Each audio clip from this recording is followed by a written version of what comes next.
Changing. All right, Tom, we talked about National Signing Day, a shell of what it once was, because times are changing, right?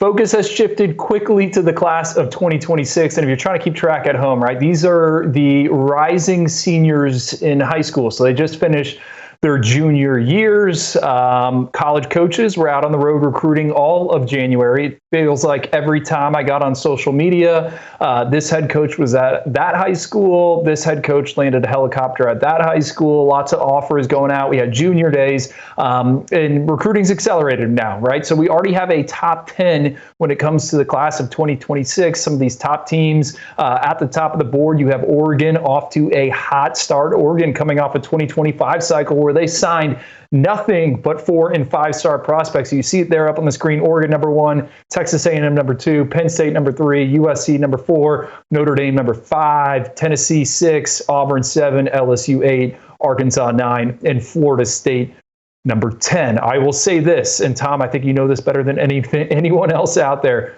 Changes are coming, right? It's still super, super early. Flips haven't happened. There's going to be a huge rush of commitments in that May, June, July period. And then as we get closer to early signing day in December, it'll all reshuffle again. So I thought it'd be fun to maybe highlight some of these teams off to hot starts. And Tom, the group I want to start with, how about Texas A&M and Mike Elko? Sitting number 2 right now, 10 prospects committed.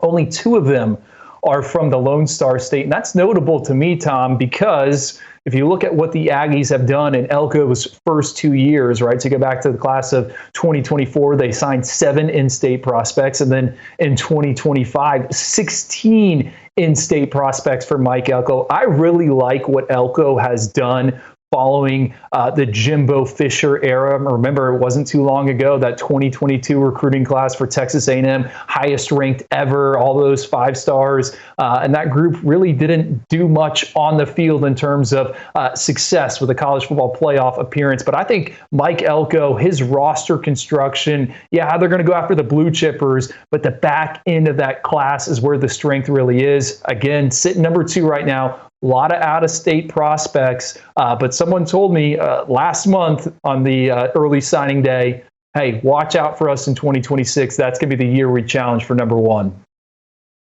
You know, I went down there this fall to College Station and kind of checked out things behind the scenes, spent some time with some people in that building, and the direction that Mike Elko, Derek Miller, the guys behind the scenes there, the direction they're headed is unbelievable. I think they are just scratching the surface to how they're going to be in the next couple of years. And I think you can make an argument this was probably the worst year that they're going to have moving forward. And from an evaluation perspective, from a relationship standpoint, what they're doing in College Station, I'm telling you, if a kid goes and visits and gets around the program, gets around those coaches, I think they're going to be buying in immediately with Elko, Miller, and all those guys. But a couple names to watch moving forward. Elite safety, he was in our All-American Bowl, the Navy All-American Bowl. Braylon Womack, very high on Texas A&M. You got Anthony Tank Jones, top 100 edge rusher out of Mobile. I just saw him this past week. A&M, Oregon, Bama, Auburn, a couple schools to watch.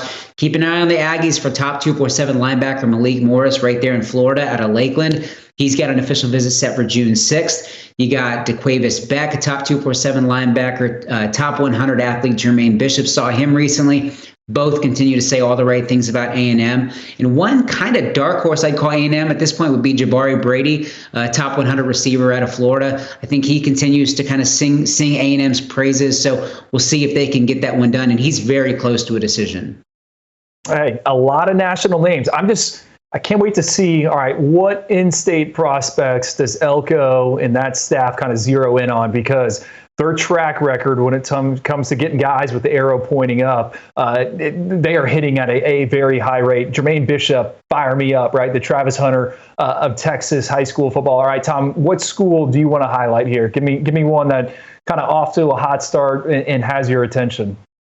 Let's go with USC, number 4 right now in the rankings. The headliner is another Navy All-American in Xavier Griffin, one of the top linebackers in the country out of Georgia. Huge win. I know we've seen it. Georgia to USC, they don't end up sticking.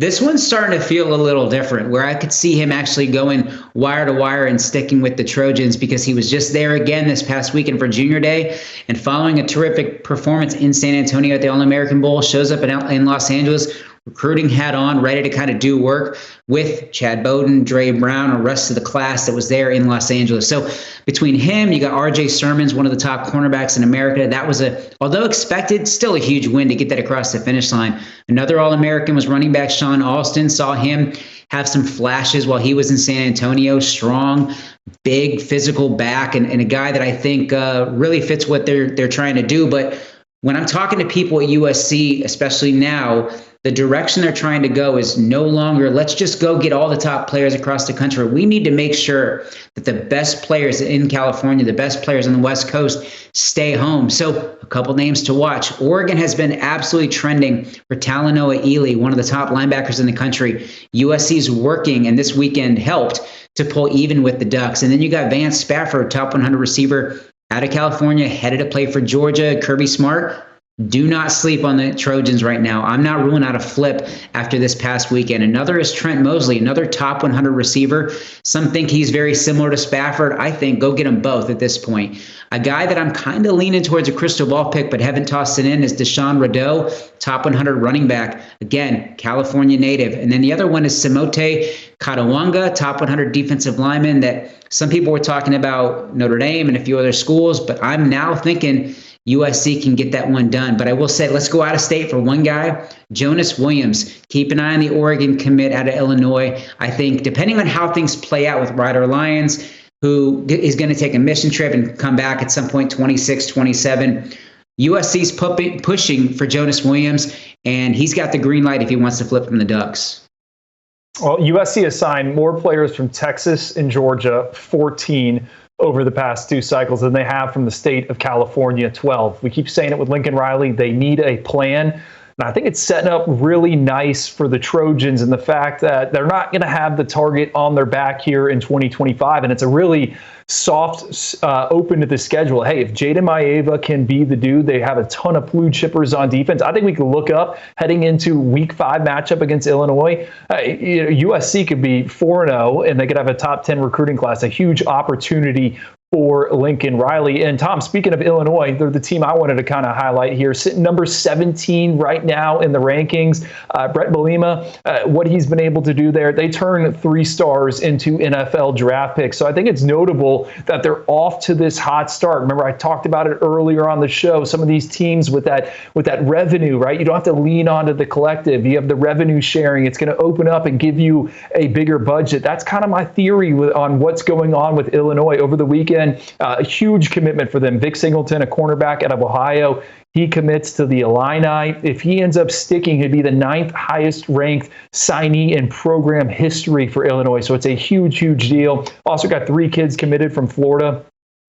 Rule of thumb for me, right? That's my state. I evaluated. If Illinois is taking a kid out of the Sunshine State, you better make sure he is ranked correctly. Past 2 NFL drafts, they've had 5 Florida natives drafted, right? And they're going to have a 6th this year with Pat Bryant expected to go potentially day 2. So Illinois, just want to give them a little golf clap. I really like what they're doing on the recruiting front early on in 2026.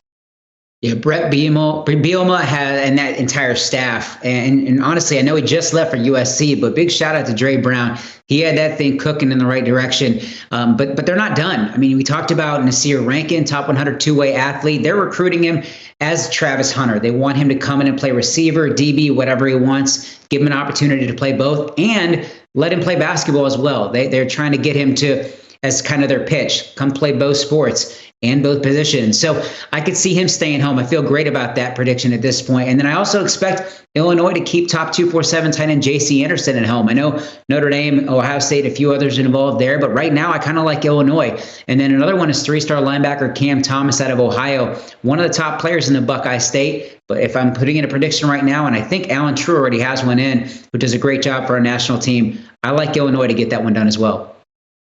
Hey, Nasir Rankin, Hudson Standish on the scouting team at 24/7 Sports. That might be his favorite prospect in the class of 2026. It's always Nasir Rankin, Nasir Rankin. We were on him, I think, before he had a single football offer. Really talented basketball player. He averaged like 40 points a game on the hardwood this winter, so he could absolutely play basketball. Now, can he play for a high major in the Big Ten? I don't know about that, but I like that pitch. That's interesting. All right, Tom. Up against the clock here. We got 90 seconds. Tell us about your last team you want to highlight, Auburn. It's Auburn, number 7 overall, edge Hezekiah Harris, a really, really big in-state pickup. They're trying to focus on the in-state guys like Jermichael Garrett, one of the top linebackers in the country, another big in-state win. Love Devin Carter. We saw him at the All-American Bowl. But moving forward, and they are going to focus on the in-state guys, but moving forward, Auburn absolutely loves quarterback Travis Burgess. They like Landon Duckworth too. That's another top target, but Burgess is the guy that Auburn wants to land. Moving ahead, you got Cedarian Morgan, a guy Cooper and the rest of the scouting team love. Xavier Tiller, they're trying to flip him. He's a top tight end committed to A&M. And then you got a guy that I'm a little surprised hasn't committed yet in Auburn is 4-star linebacker Anthony Davis out of Georgia. So a lot of moving parts, but I really like the direction Auburn's headed.